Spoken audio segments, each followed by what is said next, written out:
If you're a biotech professional and you're wondering what to do next after your master's or during your bachelor's, well, I have a part-time job for you. Now, that part-time job is actually going to be a full-time profession of the future, and that is trying to figure out what kind of company you can start in the future. Now, truth be told, we all dream of becoming big. At one point in time, even I had that dream. Today, I am living that dream because I started early. So, if you are in your early stage of your career, or no matter you are in whichever stage of your career, you can start a company. With nobody talking about it, most people think that starting a biotech company or a pharma or a medtech company is near to impossible. But with the right guidance, with the right analysis, with the right market strategy, you can design your own company and you can generate a lot of employment for everyone. Now, why am I making this video? Because Biotecnika is a job portal. People come to us seeking jobs, and I know this very clearly. If there are more companies, then only I can place my students. People like you who aspire to dream big, who want to become the billionaires of biotech of the future, must be guided.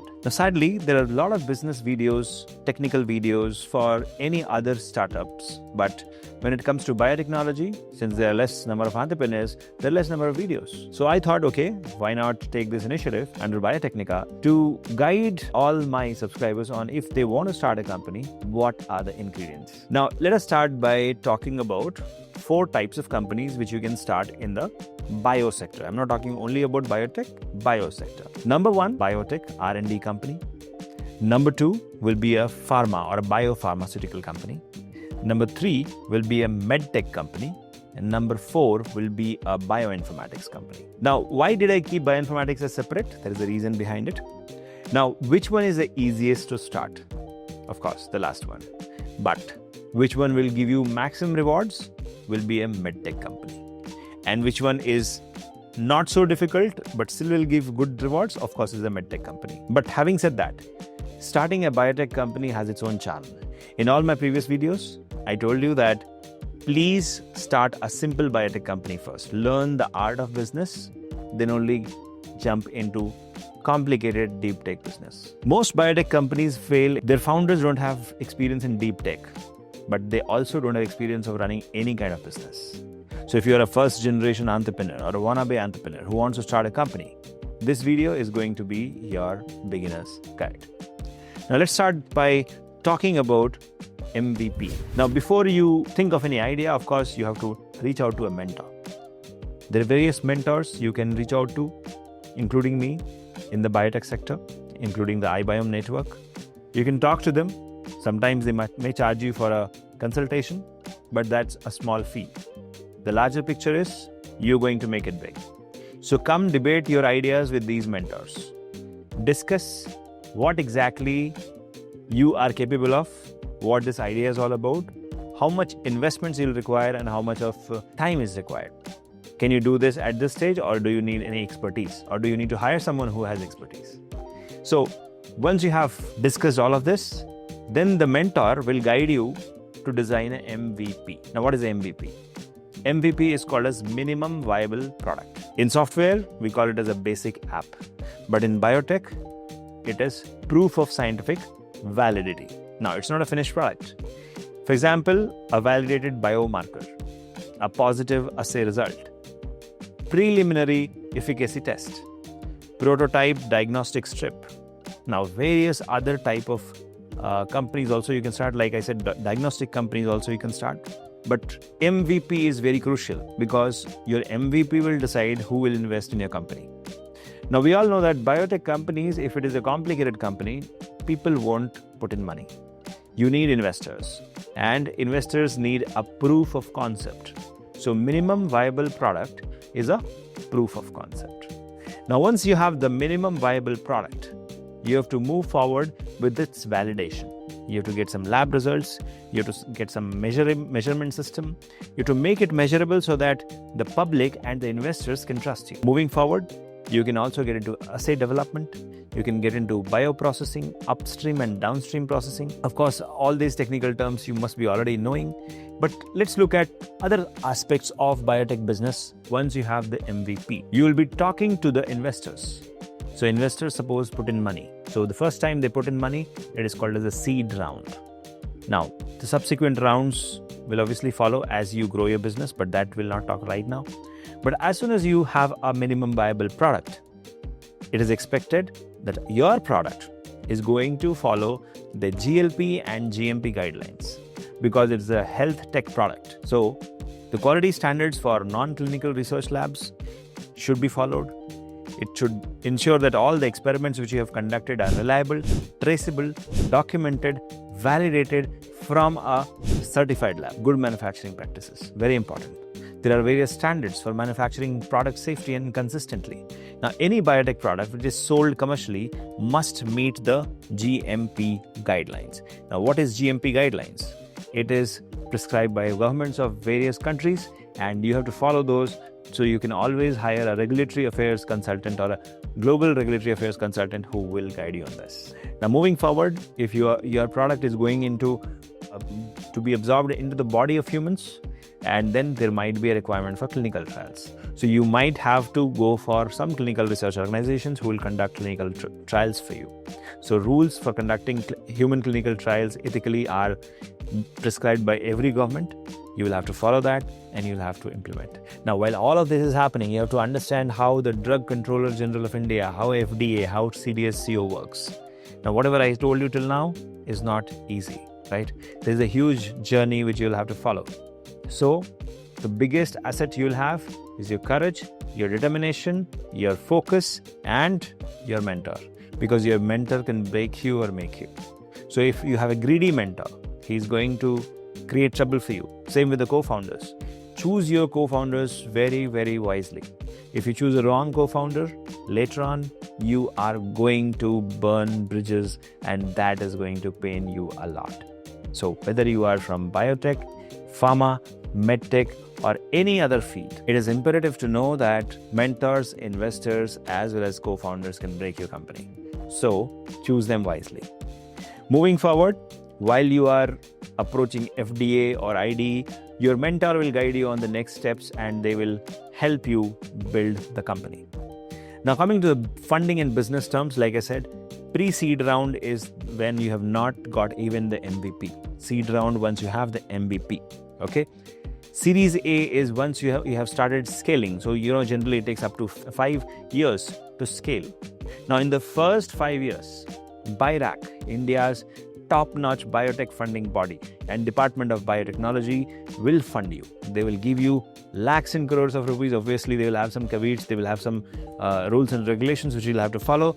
But if you are smart, there are more than 10 types of government funding which you can approach for, including government of Karnataka, including the state governments of various states where you are in, as well as the central government and BIRAC. As you will move forward, so government will give you funding and they will not ask you for a share.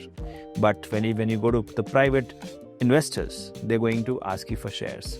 So when they ask you for a share of the company, so it's important that you should have registered the company as a private limited company. Please don't register as any other type. Later on, you'll be in trouble. Now, once you have registered as a private limited company and you have these investors on the table, they will ask for shares. Now, you need to know how much to dilute and how much not to dilute. So what is dilution? Each time you raise the ownership, suppose you have 100 pieces of the company, you give some pieces to them. So now they own those shares. So it's not real, it's virtual, but it's very much the ownership, right? So each time you're raising money, you have to know how much to raise, how much money you require. Don't raise too much, don't raise too little, because again and again, you cannot go back to the investors because that also creates a bad impression. So you have to at least raise more than 20% of what is your requirement, at least, so that you burn confidently. Now, did I say the word burn? Yes. When you are running a company, you have to know what is burn. So, how much you spent and how much you earned. That is where burn comes into picture. How much money you are spending, that is burn. How much money you have to spend per month, that is a burn rate. And then you have to create a burn rate timeline or a survival timeline. So if you have this much of cash in the bank, how long you will survive with this kind of money? Because if in case you are not in the market yet. Now there's some words which you should know, like cap table. Now the table showing who owns how much in your company. That's the entire shareholding pattern. So that's called cap table. Now these are the things nobody tells you. Now somebody will ask you, what is your runway? Runway is cash in the bank divided by monthly burn rate. So if suppose your cash in the bank is 1000 rupees and your burn rate is 100 rupees, so you are going to last for 10 months. So that is your runway for 10 months. Coming to valuation. Now many investors will ask you, what is the valuation of a company? Now don't quote too much, don't quote too little. Now generally valuation is considered as 5x, 2x to 5x. In case of a bio IT company, it is 10x. So if you're starting a bioinformatics company, your valuation will be way much higher than a regular biotech company. A regular food tech biotech company get a valuation in between 2x to 5x. Now, in between of all of this, there will be questions raised on what is the future plan of your company. So it is important to have a business plan. It is important to create a complete picture of how your company is going to grow in the next 12 to 24 months. That is very difficult to predict, but you will have to do it. Beyond 24 months, I don't think you can predict. But of course, for the next 24 months, you will have to. There's something which is very important, that is due diligence. Many times, investors will do due diligence. They will check your lab data, they'll check your intellectual property, so everything should be registered and white. Your regulatory plan, your financials, all of this your investors will ask, so keep it handy. At the same time, like investors asked you and validated, when you are hiring an employee, remember to validate, do your due diligence. Don't hire someone who is just too good in the interview but is not really good. So you have to be a superhero who knows who is really a good speaker and who is really a good doer. Remember, in early stage of the company, you need people who is a good doer, because good dreamers don't make a good company. It's the doers who make the company. So you might be the good dreamer, but you need the doers. Now, where do you get the doers? You get it on Biotecnika. You can post jobs on Biotecnika for free. You can get manpower, and then you can find out who is good. You can conduct the interview, and of course, Biotecnika will help you in the recruitment. Now, coming to biotech, deep tech businesses, you have to patent your process. If you have not patented, if it is patentable, please patent it, because initially you will feel it is too much money which you have to spend. But if you have not patented it, investors might question you. They may not put in the money. Also, anybody can copy you. Also, it is the backbone of your business. Also, any big fish can fry you in any day if you have not patented your process or your product. Now, moving forward, there are multiple other things which I don't think I can compress in one video. But remember, there are certain things which you cannot disclose to the public, and you can't even patent. Now, that's a formula. That's a process. That's the way you run the company. The algorithms which you develop during your process, all of this remains proprietary trade secrets. Nobody knows it. Nobody has access to it. Only you as a founder or co-founder of the company has it. And be careful while you're running a company, because it is not easy. Dr. Kiran Majumdar Shah became successful because she burnt her fingers. I have burnt my fingers. That's how I'm here. And I'm here to tell you that more biotech companies can be built if you have the courage. It feels difficult, but once you're in the process, all you have to do is, nothing is expected from you. All this is not expected from you on day one. It is expected from you in year 10. So in the next 10 years, you're going to build a successful, viable business. But the question is, what is the first step? The first step is find your mentor and validate your business idea. Now, finding a mentor, of course, if you are getting a mentor, you can always do. If you're not getting, I'm there.